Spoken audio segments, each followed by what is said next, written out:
ओम शांति। आज 28 मई 2024 के ईश्वरी मधुर महावाक्य सुनते हैं।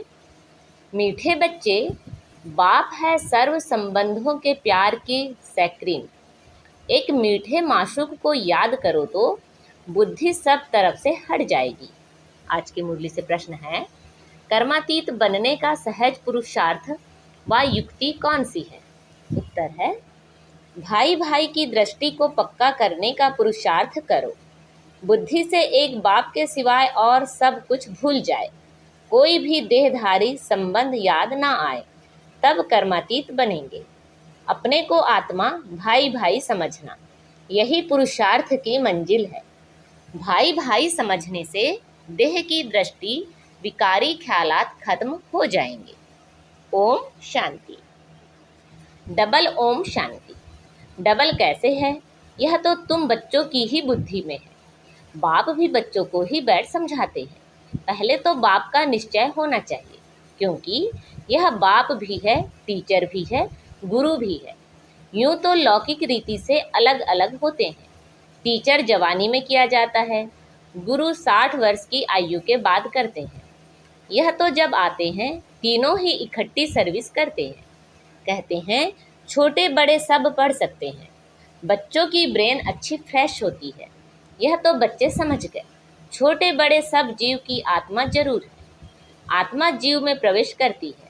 आत्मा और जीव में फर्क तो है ना। यहाँ तुम बच्चों को आत्मा और परमात्मा का ज्ञान दिया जाता है। आत्मा तो अविनाशी है, बाकी शरीर यहाँ भ्रष्टाचार से पैदा होता है। वहाँ तो भ्रष्टाचार का नाम ही नहीं होता। गाया जाता है संपूर्ण निर्विकारी दुनिया। शिष्टाचारी और भ्रष्टाचारी अक्षर है ना। यह सब बातें बाप ही समझाते हैं। बच्चों को सिर्फ यह पक्का निश्चय हो जाए कि हम आत्माओं का बाप हमको पढ़ाते हैं। बाप आते ही हैं पुरुषोत्तम संगम युग पर, तो इससे सिद्ध होता है कनिष्ठ से पुरुषोत्तम बनाते हैं। यह दुनिया ही कनिष्ठ तमो प्रधान है। इसको रौरव नर्क कहा जाता है।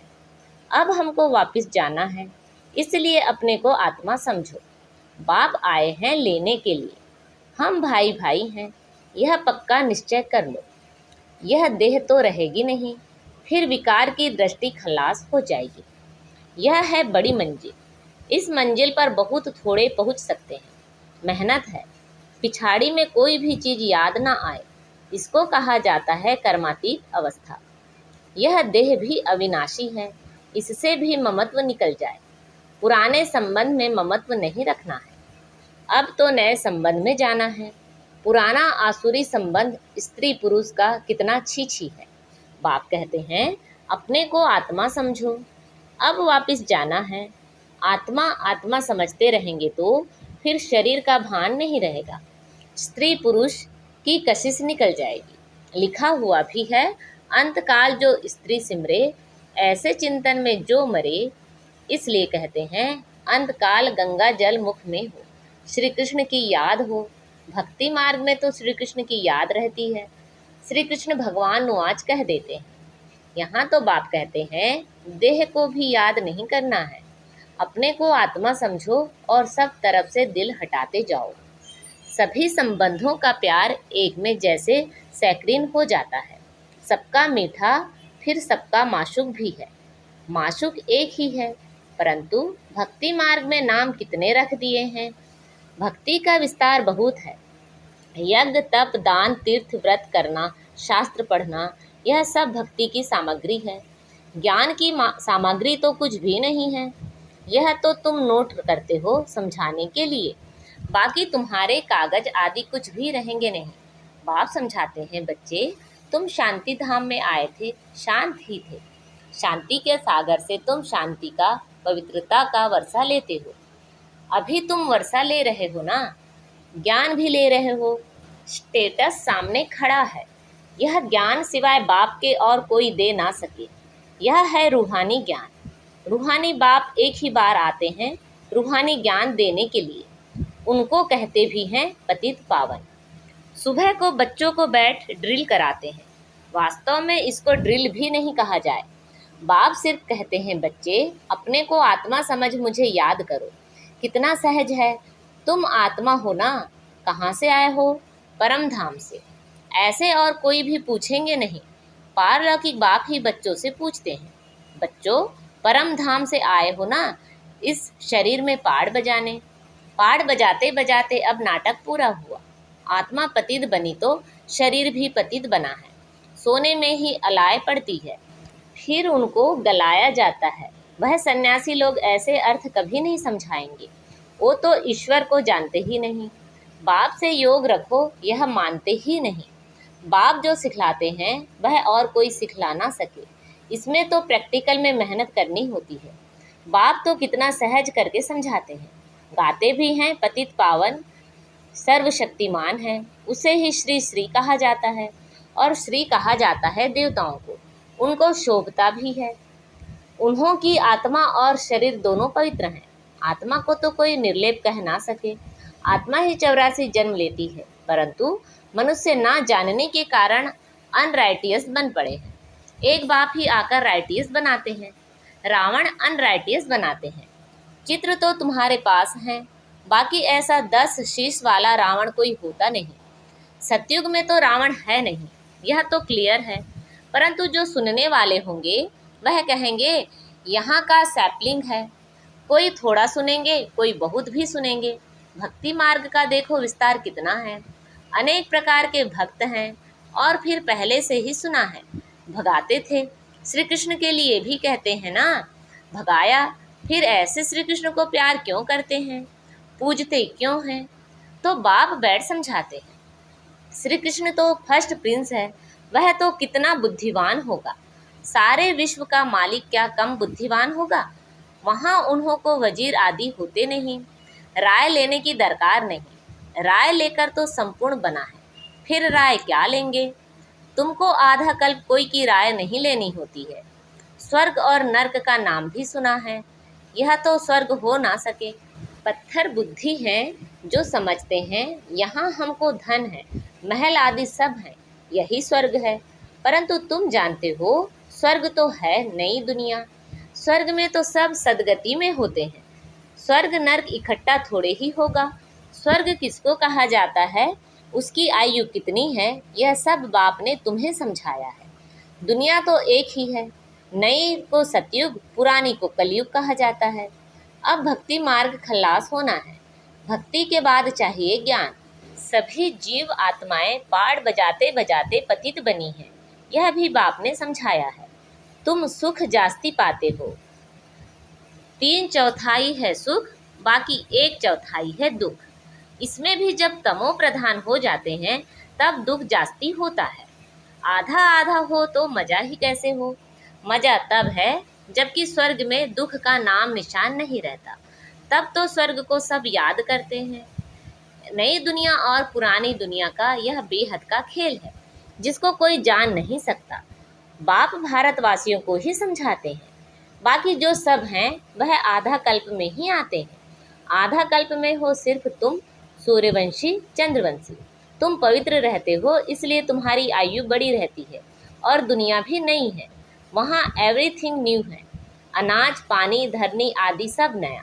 आगे चलकर तुम बच्चों को सब साक्षात्कार कराते रहेंगे कि ऐसे ऐसे होगा। शुरू में भी हुए, फिर पिछाड़ी में भी होने चाहिए। नज़दीक आएंगे तो खुशी होती रहेगी। मनुष्य बाहर देश से अपने देश में आते हैं तो खुशी होती है ना। कोई बाहर में कहाँ मरते हैं तो उनको एरोप्लेन से भी अपने देश में ले आते हैं। सबसे फर्स्ट क्लास पवित्र ते पवित्र धरनी भारत है। भारत की महिमा को तुम बच्चों के सिवाय और कोई जानते ही नहीं। वंडर ऑफ द वर्ल्ड है ना, उसका नाम है स्वर्ग। वह जो वंडर्स दिखाते हैं वह हैं सब नर्क के। कहाँ नर्क के वंडर्स, कहाँ स्वर्ग के। रात दिन का फर्क है। नर्क के वंडर्स भी बहुत मनुष्य देखने जाते हैं। कितने ढेर मंदिर हैं, वहाँ तो मंदिर होते नहीं, नेचुरल ब्यूटी रहती है। मनुष्य बहुत थोड़े होते हैं, सुगंध आदि की भी दरकार नहीं रहती है। हर एक को अपना अपना फर्स्ट क्लास बगीचा रहता है, फर्स्ट क्लास फूल होते हैं।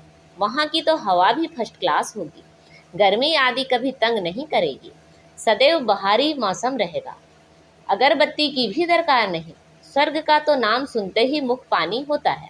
तुम कहेंगे ऐसे स्वर्ग में तो झट पहुँचे, क्योंकि तुम स्वर्ग को जानते हो, परंतु फिर दिल कहती है अभी तो हम बेहद के बाप के साथ हैं। बाप पढ़ाते हैं, ऐसा चांस फिर थोड़े ही मिलेगा। यहाँ मनुष्य मनुष्य को पढ़ाते, वहाँ देवताएं देवताओं को पढ़ाएंगे। यहाँ तो बाप पढ़ाते हैं, रात दिन का फर्क है। कितनी खुशी होनी चाहिए। 84 जन्म भी तुमने लिए हैं। तुम ही वर्ल्ड की हिस्ट्री ज्योग्राफी को जानते हो कि हमने तो अनेक बार यह राज्य लिया, फिर रावण राज्य में आए। अब बाप कहते हैं तुम एक जन्म पवित्र बनो तो 21 जन्म तुम पावन बन जाएंगे। क्यों नहीं बनेंगे, परंतु माया ऐसी है, भाई बहन की भी दाल नहीं गलती, कच्चे रह जाते हैं। दाल गले तब जब अपने को आत्मा समझ भाई भाई समझो, देह का भान निकल जाए। यह है मेहनत, सहज भी बहुत है। कोई को कहेंगे बहुत डिफिकल्ट है, तो उनकी दिल हट जाएगी। इसलिए इसका नाम ही है सहज याद। ज्ञान भी सहज है। 84 के चक्र को जानना है। पहले पहले बाप का परिचय देना है। बाप की याद से ही आत्मा की जंग उड़ जाएगी और पवित्र दुनिया का वर्षा पाएंगे। पहले बाप को याद करो। भारत का प्राचीन योग ही कहते हैं, जिससे भारत को विश्व की बादशाही मिलती है। प्राचीन कितने वर्ष हुए? तो लाखों वर्ष कहते। तुम जानते हो 5000 वर्ष की बात है। वही राजयोग फिर से बाप सिखला रहे हैं। इसमें मूंझने की दरकार ही नहीं।